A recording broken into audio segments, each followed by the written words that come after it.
Test 2. You will hear a number of different recordings, and you will have to answer questions on what you hear. There will be time for you to read the instructions and questions, and you will have a chance to check your work. All the recordings will be played once only. The test is in 4 sections. At the end of the test, you will be given 10 minutes to transfer your answers to an answer sheet. Now turn to Section 1. Section 1. You will hear a student talking to the student accommodation officer at a college. First, you have some time to look at questions 1 to 5.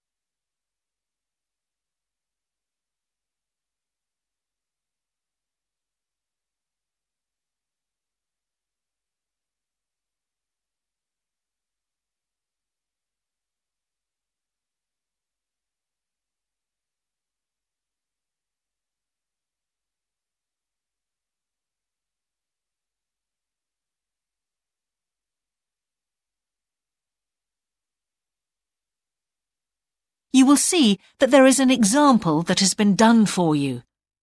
On this occasion only, the conversation relating to this will be played first. Good morning. Can I help you? Yes, I've just been accepted on a course at the university, and I'd like to try and arrange accommodation in the hall of residence. Yes, certainly. Please sit down. What I'll do is fill in a form with you to find out a little more about your preferences and so forth. Thank you. The student wishes to arrange accommodation in a hall of residence, so hall has been written in the space. Now we shall begin. You should answer the questions as you listen, because you will not hear the recording a second time. Listen carefully and answer questions 1 to 5.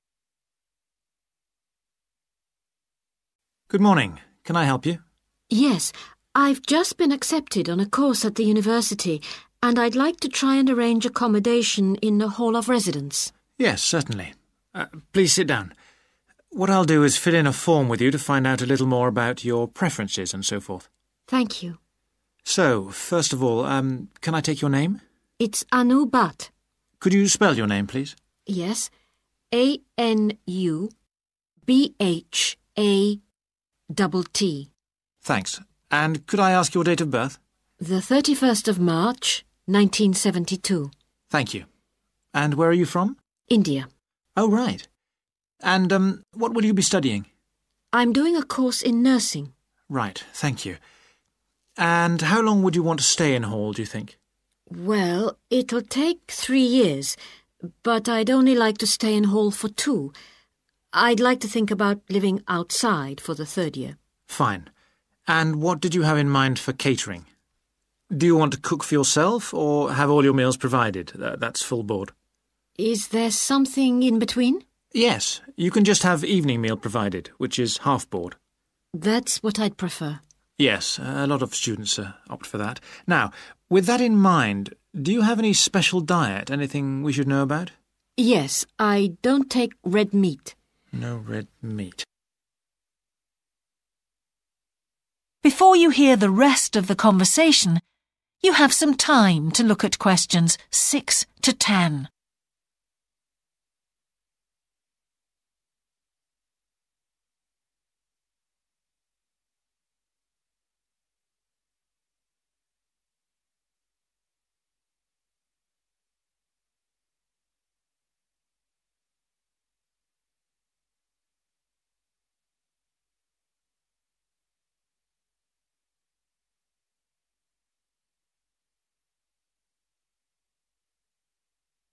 Now listen and answer questions 6 to 10. Now, thinking about the room itself, we have a number of options. You can have a single study bedroom or you can have a shared one. These are both what we call simple rooms. The other alternative is to opt for a single bedsit, which actually has more space and better facilities. There's about £20 a week difference between them. Well, actually my grant is quite generous, and I think the bedsit sounds the best option. Lovely. I'll put you down for that, and we'll see what availability is like. Now, can I ask some other personal details which we'd like to have on record? Yes, of course. I wonder if you could let us know what your interests are. This might help us get a closer match for placing you in a particular hall. Well, I love the theatre. Right. And I enjoy sports, particularly badminton. Ah, that's worth knowing. Now, what we finish with on the form is really a list from you of what your priorities are in choosing a hall, and we'll do our best to take these into account. Well, the first thing is I'd prefer a hall where there are other mature students, if possible. Yes, we do have halls which tend to cater for slightly older students. And I'd prefer to be out of town. That's actually very good for you, because we tend to have more vacancies in out-of-town halls. Lucky. Yes. Anything else? Well, I would like somewhere with a shared area, a TV room, for example, or something like that. It's a good way to socialise. It certainly is. That's it. Now, we just need a contact telephone number for you. Oh, sure, I'll just find it. It's 667549. Great. So we'll be in contact with you as soon as possible. That is the end of section 1. You now have half a minute to check your answers.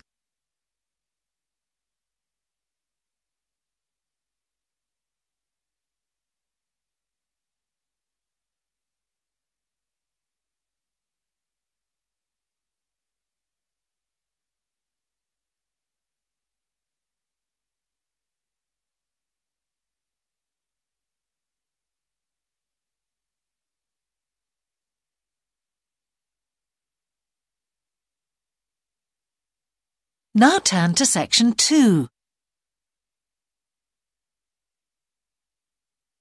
Section 2. You will hear a man giving a talk to new members of a wildlife club in the south of England. First, you have some time to look at questions 11 to 13.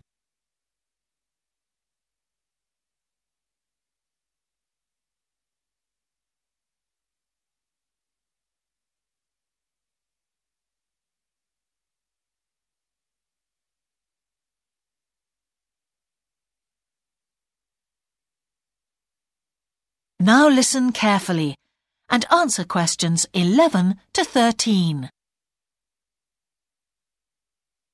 Hello, I'm delighted to welcome you to our Wildlife Club and very pleased that you're interested in the countryside and the plants and creatures of this area.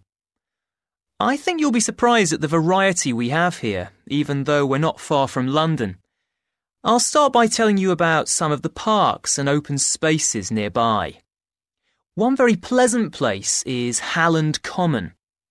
This has been public land for hundreds of years, and what you'll find interesting is that the River Ouse, which flows into the sea 80 kilometres away, has its source in the common. There's an information board about the plants and animals you can see here, and, by the way, the common is accessible 24 hours a day. Then there's Holt Island, which is noted for its great range of trees. In the past, willows were grown here commercially for basket making, and this ancient craft has recently been reintroduced. The island is only open to the public from Friday to Sunday because it's quite small, and if there were people around every day, much of the wildlife would keep away. From there, it's just a short walk across the bridge to Longfield Country Park. Longfield has a modern replica of a farm from over 2,000 years ago.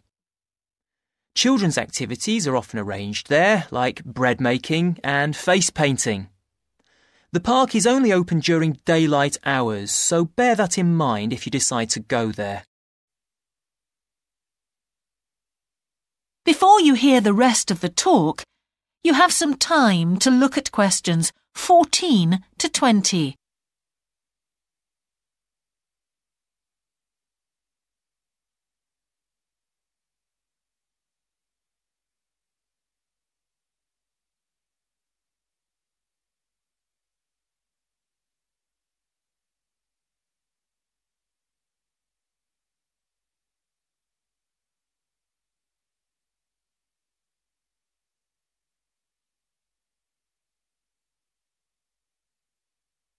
Now listen and answer questions 14 to 20.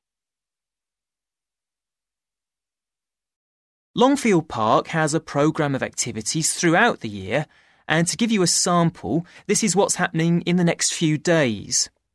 On Monday, you can learn about herbs and how they've been used over the centuries. You'll start with a tour of our herb garden, practice the technique of using them as colour dyes for cloth, and listen to an illustrated talk about their use in cooking and medicine. Then on Wednesday, you can join local experts to discover the variety of insects and birds that appear in the evening. We keep to a small number of people in the group, so if you want to go, you'll need to phone the park ranger a few days ahead. There's a small charge which you should pay when you turn up. I'm sure you're all keen to help with the practical task of looking after the park, so on Saturday you can join a working party. You'll have a choice of all sorts of activities, from planting hedges to picking up litter, so you'll be able to change from one to another when you feel like it. The rangers will be hard at work all day, but do come and join in, even for just a short while. One thing, though, is to make sure you're wearing something that you don't mind getting dirty or torn. And finally, I'd like to tell you about our new wildlife area, Hinchingbrook Park, which will be opened to the public next month. This slide doesn't really indicate how big it is, but anyway, you can see the 2 gates into the park and the main paths. As you can see, there's a lake in the northwest of the park with a bird hide to the west of it at the end of a path, so it'll be a nice, quiet place for watching the birds on the lake. Fairly close to where refreshments are available, there's a dog walking area in the southern part of the park, leading off from the path. And if you just want to sit and relax, you can go to the flower garden. That's the circular area on the map, surrounded by paths. And finally, there's a wooded area in the western section of the park, between 2 paths. OK, that's enough from me, so let's get on and have a look. That is the end of section 2. You now have half a minute to check your answers.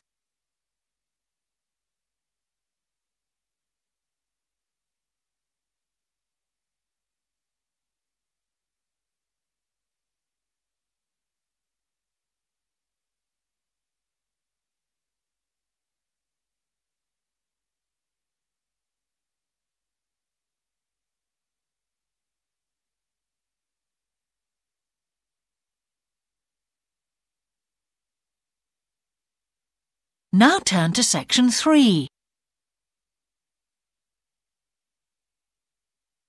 Section 3. You will hear the Director of Studies in an English Language Centre and a student representative talking about their Self-Access Centre. First, you have some time to look at questions 21 to 24.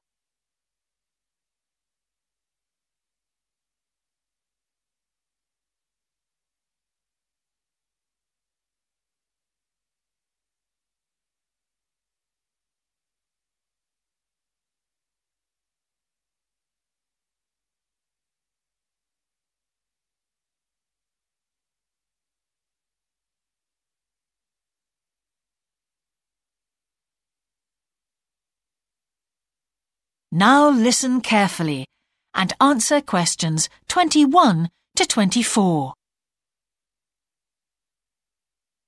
Hi, Yun. As you know, I've asked you here today to discuss the future of our Self-Access Centre. We have to decide what we want to do about this very important resource for our English language students. So, can you tell me what the students think about this? Well, from the students' point of view, we would like to keep it. The majority of students say that they enjoy using it because it provides a variation on the classroom routine, and they see it as a pretty major component of their course.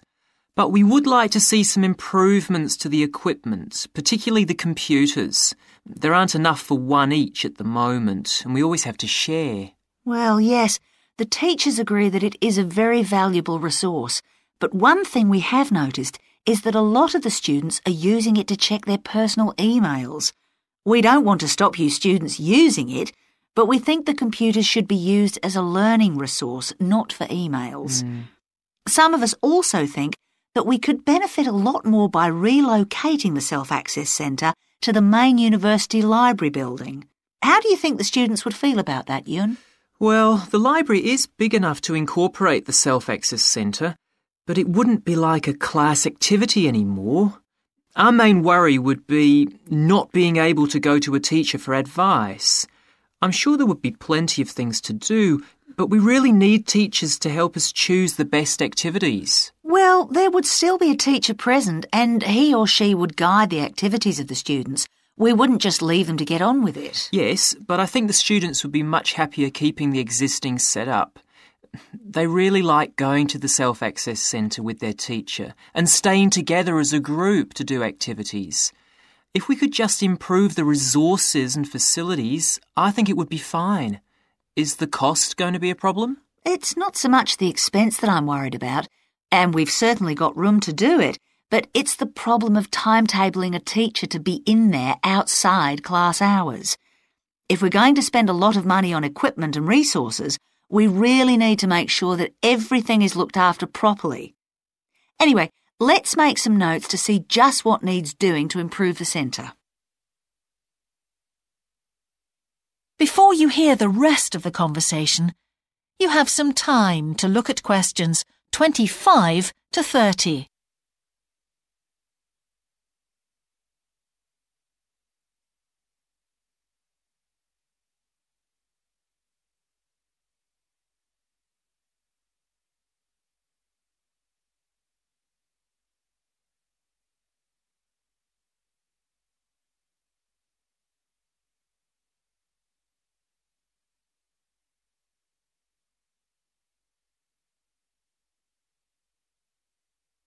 Now listen and answer questions 25 to 30. Now, what about the computers? I think it might be a good idea to install some new models. They would take up a lot less room, and so that would increase the workspace for textbooks and so on. That would be great. It is a bit cramped in there at times. What about other resources? Do you have a list of things that the students would like to see improved? Yes, one of the comments that students frequently make is that they find it difficult to find materials that are appropriate for their level, especially reading resources. So I think we need to label them more clearly. Well, that's easy enough. We can get that organised very quickly. In fact, I think we should review all of the study resources as some of them are looking a bit out of date. Definitely. The CD section especially needs to be more current. I think we should get some of the ones that go with our latest course books and also make multiple copies. Good. Now, I was also thinking about some different materials that we haven't got in there at all. What do you think of the idea of introducing some workbooks? If we break them up into separate pages and laminate them, they'd be a great resource. The students could study the main course book in class and then do follow-up practice in the Self-Access Centre. That sounds good. OK, now finally we need to think about how the room is used. I'll have to talk to the teachers and make sure we can all reach some agreement on a timetable to supervise the centre after class.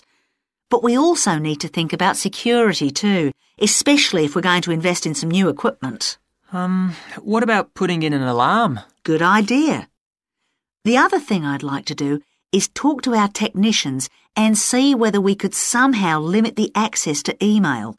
I really don't want to see that resource misused. What about if we agree to only use it before and after class? Yes, that would be fine. OK, anyway, that's great for now. We'll discuss it further when we've managed to sort. That is the end of section 3. You now have half a minute to check your answers.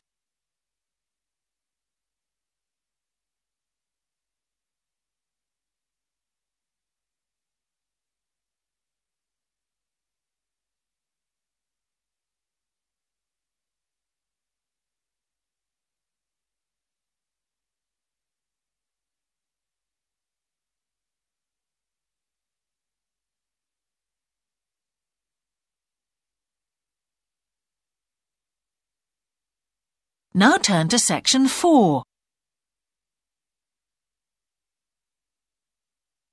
Section 4. You will hear the beginning of a lecture about business cultures. First, you have some time to look at questions 31 to 40.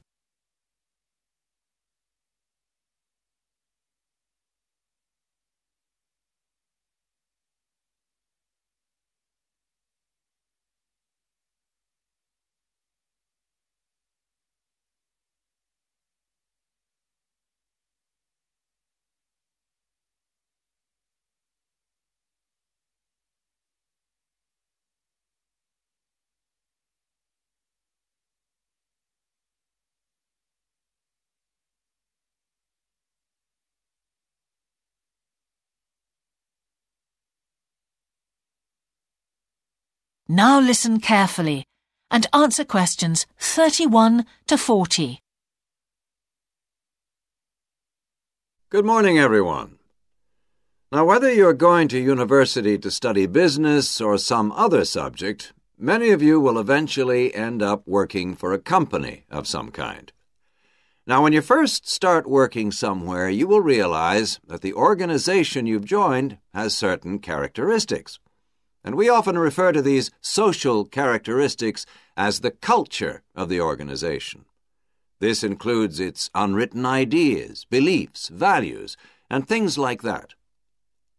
One well-known writer has classified company cultures by identifying 4 major types. The first type is called the power culture, and it's usually found in small organizations. It's the type of culture that needs a central source of power to be effective. And because control is in the hands of just 1 or 2 people, there aren't many rules or procedures. Another characteristic is that communication usually takes the form of conversations rather than, say, formal meetings or written memos. Now, one of the benefits of this culture is that the organization has the ability to act quickly. So it responds well to threat or danger on the one hand, and opportunity on the other.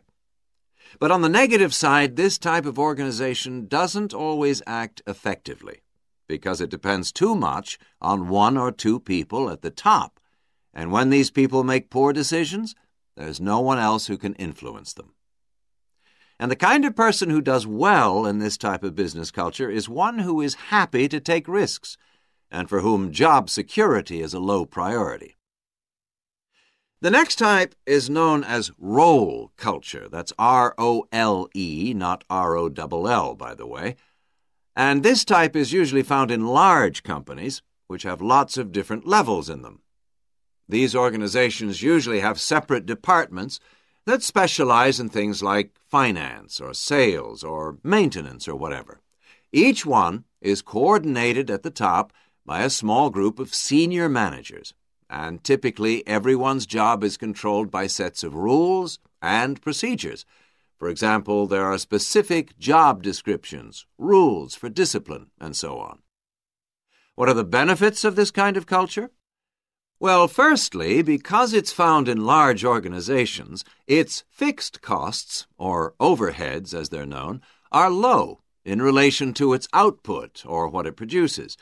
In other words, it can achieve economies of scale. And secondly, it is particularly successful in business markets where technical expertise is important. On the other hand, this culture is often very slow to recognize the need for change, and even slower to react. What kind of person does this type of culture suit? Well, it suits employees who value security and who don't particularly want to have responsibility.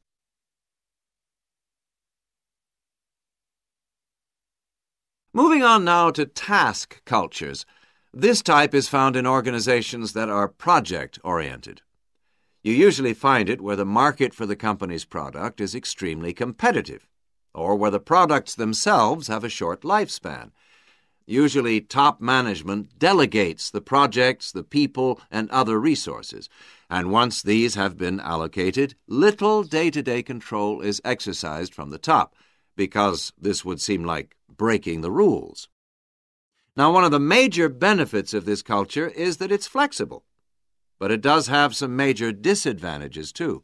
For instance, it can't produce economies of scale or great depth of expertise. People who like working in groups or teams prefer this type of culture. And finally, the fourth category is called the person culture. This type is quite unusual. That is the end of section 4. You now have half a minute to check your answers.